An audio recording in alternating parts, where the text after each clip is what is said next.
Welcome to the Slava Heroyam podcast. This is episode 11, taking place as usual at 7 p.m. on a Thursday night.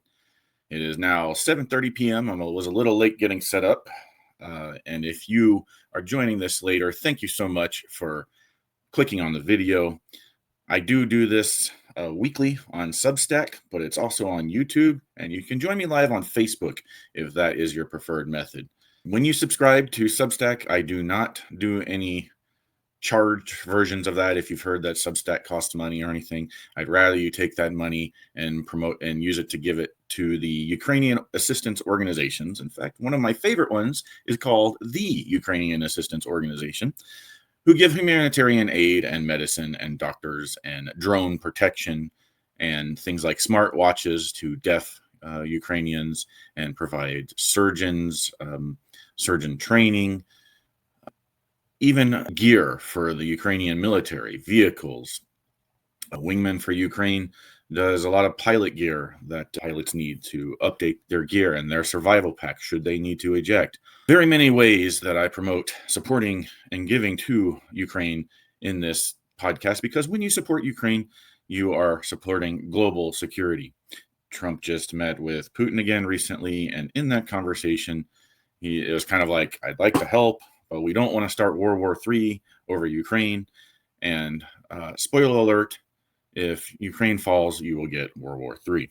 So that is in our best interest to win this war and have it be won swiftly and decisively. One way we've been talking about doing that is with a no-fly zone. On October 10th, earlier this week, we had another huge attack. Ukraine gets attacked every night, but every once in a while, Ukraine gets one of these huge, all fronts, massive attacks with drones and missiles targeting just about every city. And they do with artillery too. Nothing seemed to have flown into NATO territory again lately. But another big drone attack, in the Ukraine once again took down, around 90% of those attacks. They're becoming more and more prepared, but as always, something slips through the cracks. And so we have some fallen heroes to talk about as a result of those attacks earlier this month. And first, I can't possibly honor every fallen hero. There have been around an estimated 13,300 civilians killed in Ukraine. Not all of them by drone attacks, a lot of them by Russians invading the home and doing terrible things, shooting cars in the streets. And of course, we all know about the human safari. There is an excellent documentary out that I promote every time I have this podcast. It is called Kherson Human Safari, and you can watch it at khersonhumansafari.com. My guest for my very first podcast is the auteur and she's currently back in Kherson working on an update to that documentary. Okay, so why some of the logistics of a no-fly zone we've talked about before. The way it will help stop drones is to make it inexcusable for anything to fly. Doing a note that isn't NATO forces. So drones enter Ukraine territory. Not only will they be shot down, but their source, their launch points will be targeted. That is the kind of aggressive no-fly zone you need. You enforce that till you get a ceasefire. Then when you get a ceasefire, you can have some actual talks instead of all this dicking around. But 13,300, not for lack of trying. Russia would, if it could, increase that number to try and rival the hundreds of thousands. They really want to break the will of Ukraine by targeting the civilians. But two civilians that I do know that we lost. This is Victoria Goncharova. Victoria Goncharova and her husband were targeted, this says by Russian drones, but in another source that I have seen, it says her and her husband were targeted by artillery attack on Nikopol. But her and her husband were both wounded, and she died on September 24th, and she died a few days ago in October. Really young person. I have a daughter 1 year older than her. Just lives being snuffed out that don't need to be. Once again, I've talked to a lot of people that think Ukraine is like a third world country. These are people of an advanced nation. The nation as a whole is poorer than a lot of nations in Europe, but it is the richest of the former Soviet Union nations, and it was well on its way to becoming a lot richer because they had gotten rid of a lot of the government corruption that was holding them back, and now they have to deal with this war. But along with her, also we lost another young woman, my oldest daughter's age, Ruslana Morozova. She did die from a drone strike on her store. So I wonder if this is Nikopol. I need to look up where Nikopol is later. But this is a victim of the human safari. Human safari happens everywhere, not just for San. So we want to remember these civilians as heroes because they could have run, but they decided to stay. That was their home, and they were not to be deterred, and their friends and family are not to be deterred either. I hope that I am able to be heard. So we remember them with a moment of science. A moment of science. The science that we want to promote is a no-fly zone to prevent more deaths like these. Back to my regularly scheduled screen. We're going to talk about Hero of the Week last. I don't really have a big news story or theme, but every podcast is going to do the same three things. People we've lost, organizations where you can help, and a hero of the week, an individual story.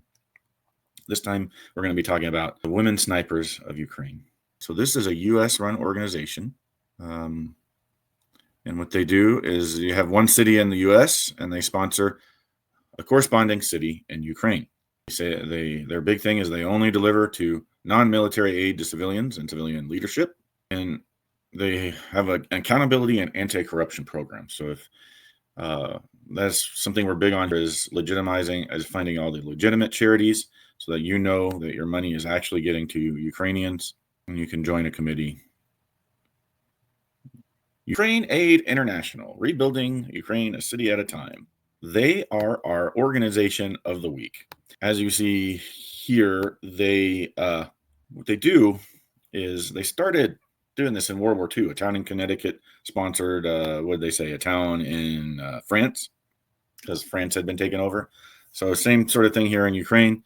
They've got city per city. They have a staff base in each city, and then they have a corresponding city in Ukraine that they're helping. Looks like Lviv, Kyiv, all these cities all on the front line are sponsored, and they're big on anti-corruption. We always want to promote that on this channel to make sure you're giving your time and money to aid that's going to actually reach Ukrainians. Now, this organization wants to make sure you know that they're delivering only to humanitarian, non-military aid. There are a lot of folks out there that, that are not hawks like me, and I understand that. And so if you have a problem with thinking that your aid is going to go to something military, like fighter pilots or tanks or things of that, or vehicles for armed units, there's a lot of organizations that do that. A lot of organizations that help U.S. soldiers that are volunteering and fighting over there. We did a special on an organization on our podcast a couple episodes ago on that. But these guys, the Ukraine Aid International, are civilian only. So if you're only interested in helping the suffering civilians, like the ones that are getting killed by the human safari, then I suggest you look at this organization. They bring medicine. They are very much about helping rebuild homes, schools, municipal buildings, and helping the leadership of Ukraine keep the people of their spirits up. So this is a very special organization. You can choose your city that has been affected by the war and the human safari, and have a sister city. Here's Lyman and Westport, Lyman, Ukraine, and Westport in the U.S. It gives you a background on this page, and all these people meet each other. I just love how this organization really shows how we're all connected, city to city, not warrior to warrior, but person to person, just trying to rebuild and stave off the terror campaign that Russia's trying to do through the power of our humanity and friendship. It's a good organization. They have a clear donate button right there. Take your money that you would to subscribing to me or subscribing to other sites on the internet, and help out the world. Okay, next item. Okay, and that brings us to our heroes of the week. Now, we started off this series with charcoal. There we go. Remember on episode 10, we talked about charcoal and how she sort of was the first really promoted female or propagandized female sniper. And I felt like that was very important. And I was going to do one at a time, all these lady snipers. But I think in light of just people with certain leaders saying women shouldn't be in combat roles, I think it's important to show women surviving and thriving in combat roles. And one of the ones who really kicked ass in a combat role is this lady right here. Make sure it switches over to her. Okay, this is Evgenia. I hope I'm saying that right. Some names are harder than others for me. Evgenia, but Emerald. Evgenia Emerald. Now, she is very interesting in that she's had a dream of being big time jeweler and beautician. She did grow up a bit of a tomboy, learning to shoot from her dad. But this is who she'd rather be, a woman on a red carpet. She's got an Instagram. She's a big influencer. But she's good with a gun. You've shown, camera footage of her taking out the enemy. And she has no qualms about that. Now, she fought for several months. Unlike Charcoal, she did not fight in the war of the anti-terror campaign. And she served not as a Marine, but in the Army and in frontline units in the Donbass. Her kill count is not recorded, but the more interesting thing about her is the relationships that she found and proved herself with her male counterparts. She's become quite the ambassador for female warriors. There she is in the cover of Ukrainian Businesswoman. So we'll just call her Emerald. Emerald is fierce, but doesn't live like a double life, but is just a person that showed that war didn't have to take away her dream or who she was. It can do that for a lot of people, and I'm sure there's damage and scars on the inside that can never be shown. She does talk about losing friends and losing people and seeing people maimed. She wasn't going to stop that from letting her live the human life that she wanted to live. And she already had one daughter that she was leaving at home as she went to fight. Not sure what happened to original father, but he was out of the picture one way or the other, and met on the battlefield, a battlefield romance. So if you're romance eventually, it might be a very interesting story, but she fought and married this new fellow and fought for 36 more weeks while pregnant, and then went home and had her second daughter, and now has left the fight permanently to raise her two daughters. But leaving the fight did not mean that she had to stop fighting against Russia.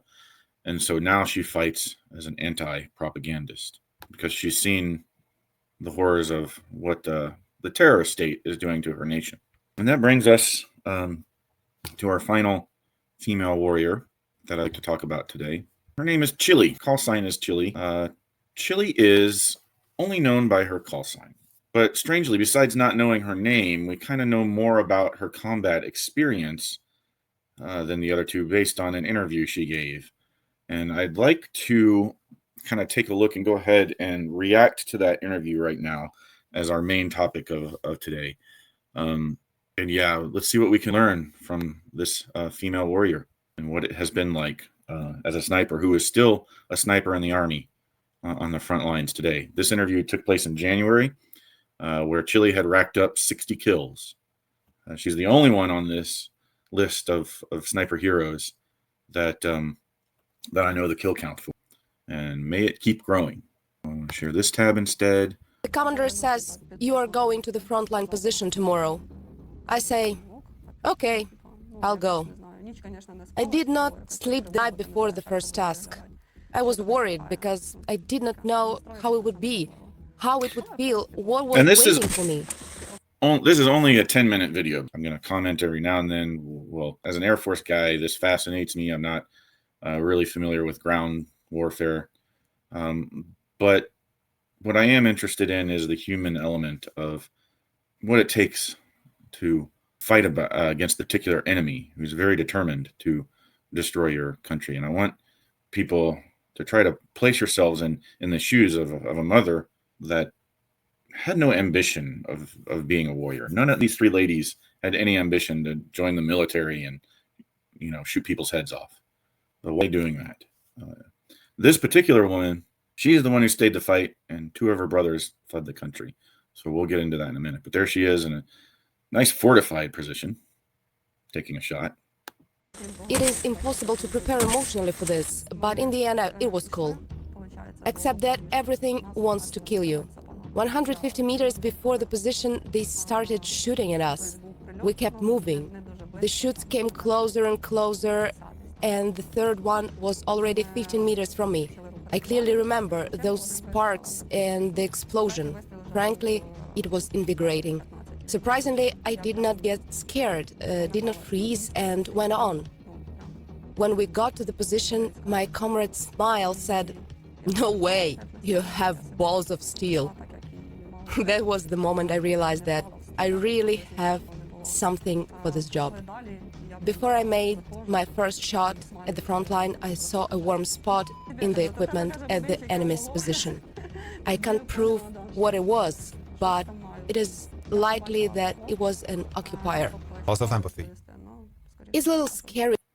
So this is a story that gets repeated with each sniper that I've covered is they prove themselves or surprise their male counterparts in how fierce they are.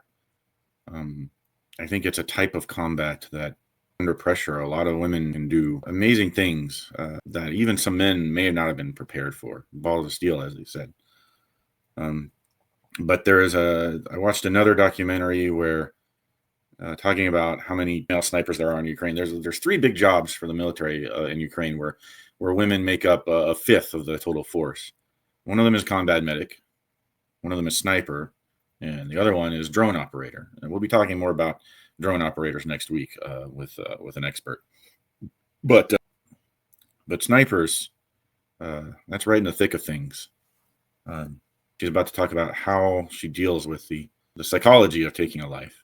Course, and then you are on a roll and think you need more. I lost the sense of empathy for everyone. You no longer have inhibitions from feeling the irreversibility of death making. It's hard to explain. To be honest, sometimes I even wonder what I will do when I get back to normal life. It seems to me that I will be looking for myself for a very long and boring time. Because apart from the army, I no longer know what to do.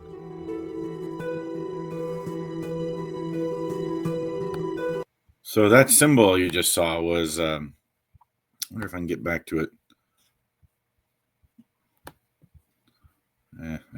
There's my taskbar is in the way for some reason. Oh, there we go. Let's go back to this symbol if I can. It's like what to do. So there we go. She mentions that she watches anime, and that's kind of where she bonds over. But this is a big Naruto symbol called the Sharingan, and what that means is that the superpower for ninjas, where some of a certain family have this eye power that can guess an enemy's movement before they even make it. So it's more than just a bullseye symbol. It's a anime-inspired warrior symbol that she's wearing there. She's made it for herself, or if she's got it for her whole scout unit. But when you talk about warrior, this is the real warrior ethos right here, not certain speeches that were made. So this is a nice little photo shoot here. Oh, I have something to tell you. I have such an unusual family story. In short, I have two brothers. They both went abroad, while I went to serve the army. What do you say to them? I don't communicate with them. Why? Well, what common topics can we have with them now? I don't care how they live. I know what I'm living now and why I'm doing it. I have a 10-year-old son. He also knows where I am and what I'm doing. He's waiting for me at home. I explained the situation to him, that it is necessary, that I must be here now. But he's a child. He wants a mother near himself. He draws a lot, sends me these drawings. On them, the mother is standing there in uniform, helmet, and with a rifle. The son writes, "Mom, I love you." It's nice, but it hurts me so much. During the quarrels at school, when he and other boys cry or fight, he says, "My mom is in with the war. She is a sniper. She will come and show you. Got it?" All in all, the main reason I came here is so that my son doesn't end up in the trenches one day. I'd rather... That is like, imagine, you have reservations about my kids being in the military now, but imagine fighting for tomorrow so that your kids don't don't have to fight the same war that you're fighting. This is a war, that can go on forever and a day if the way it's going, with negotiations not happening for real. It needs to be won. And the warrior realizes that there's no negotiating with what's attacking them. We always like to think that there's a way towards peace, because most of are human, and we see these horrible atrocities in Russia and in Gaza, and we think to ourselves, there's got to be a way we can stop this by talking it out. There's got to be a way. And I think declaring yourself a Department of War is not a warrior ethos. It's realizing that you're fighting for a future of peace, which is why you call something the Department of Defense, not a Department of Infinite War. The warrior wants to win and be done with it. And they don't have time to worry about those who feel differently or run away. They can respect that decision, but they don't have time for it. So, again, I think maybe that's the real topic of the conversation today is, well, what is the real warrior ethos? Here it is. Do it, and he'll live a normal life. We must now do the maximum we could so that it ends now and it doesn't continue for years. We have to end it now, not later, not some years after, but right now. That is an armor-piercing rifle she's carrying, 50 caliber. What we watch in the movies and what happens in real life are radically different. In the films, snipers walk freely in disguise or lie in one place. In reality, everything is not like that. You have to hide from everything, from drones, from infantrymen, from everyone and everything that is there. And you have to do a lot of things very quickly. Is a sniper a priority target for the enemy? Of course. If the enemy finds a sniper, absolutely all means and forces will be aimed at that place. I mean, this shelling comes from everything possible. Scouts and snipers are the most hated. Snipers are not those who could be captured. In general, I prepared myself for this. I did not think that everything would be light, beautiful, glamorous there. No, I knew where I was going. That I can die, that I can become disabled. I thought about all these moments. I was ready for it. Well, there's one thing that she doesn't talk about, but there's a subtext here, and that being a woman, there's an extra danger, especially for a sniper. A lot of snipers will be executed, but for her, the Russian captors would rape and do worse to her. There's another sniper that is quoted as saying that every Ukrainian female sniper should be ready to end herself with a grenade rather than be captured because of what they would have to endure. That would be worse than what the men would. The sniper's task is to disarm the enemy. It doesn't matter whether you kill or maim him. The main thing is that he's not a threat anymore. Once, a flock of invaders were running on the landing. I watched their movements. They ran, most likely hiding from the drones. I worked against them with Barrett. Barrett's her partner.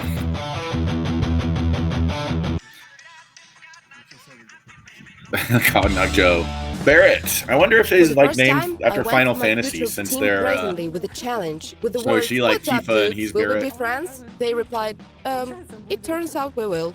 Actually, it's very cool to have such a team. I wanted to get into such a moving company where there is brotherhood and mutual help. I have found it. My guys are everything to me. They are my second family. Where we got to know each other, there were different moments. We quarreled sometimes, but everything is fine now. We are watching anime together. When you need to talk to someone, or when you're confused by situation or worried about something, we can sit down, have a smoke break, chat, discuss everything. I have a support. It's very important. I have been fascinated by snipers since I was a child. When I saw them in movies, I was interested in how it works in general, how to disguise yourself properly, how to use sniper rifles. When I had such an opportunity, I went to study. First, I took a course at Ukrainian sniping school. Then I went to Norway and finished the course there. The schools in general are similar, but the climate is different. Of course, it was very cold in Norway, and the conditions of study were harsh.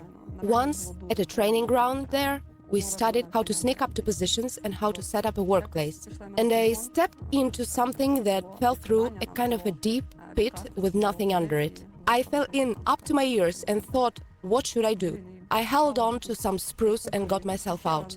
But the situation was such that if I hadn't gotten out myself, I don't know if anyone would have been able to find and save me. So she almost died in training. Now we've had winter training before as pilots, and they would warn you that you could fall into pits like that. And one time they warned us, well, sometimes the pits might be in. So I don't know if they have bear dens in Norway, probably, but you would have had to be armed with bear mace. But yeah, hopefully she didn't have a radio. She was learning winter sniping. She's gonna have to be doing some winter sniping here again in the near future. But it's real interesting. She trained during the war in Norway and then returned during the war to the front. It'd be nice if we in the United States could also offer some of that training. But we trained some F-16 pilots at least. Before each battle, we check the accuracy of each rifle. Now here is a daytime optic and Archer is at 338. At night, we work only with Archer. This is a thermal imaging device with which we see silhouettes very well at night, and then we work against them. This is a 308 caliber sniper rifle called UAR-10. I like it. It's light, easy to use, cool mini sniper rifle. It is relevant for distances from 300 to 800 meters. This is its operating distance. Next, snipers have larger calibers, 338, Barrett, Ruger. The more qualified a sniper is, the larger caliber he takes later. If a person wants to become a sniper in our brigade, then welcome. We have a very cool instructors who will teach you to understand what sniper rifles are, how to use them, and everything else. You have to understand that this is not just a job. No, you have to live sniping. You're welcome if you want to live it. So was that a little bit of a recruitment push at the end? Come on, ladies. Come out and join me. We'll have fun killing the orcs together.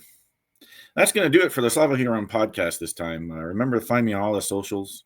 I'm on Blue Sky. The website for this Ukraine Aid International is ukraineaidinternational.org. I will put that. This time I didn't put it on the screen like I normally do. So in the edited version of this, I'll put a link in the description for your donations. And next week we'll have on. Next week we're going to have on Charlie Morris. And we're going to talk more drone defense and drone interception. And he runs we're going to talk more about that. And we're going to talk more about some different screenings of documentaries that we've got going on that we're trying to set up, especially of Kherson Human Safari. And we'll see you next time. Glory to those who support and defend the Constitution of the United States and realize that it is under attack currently. And glory to Ukraine. Glory to the heroes.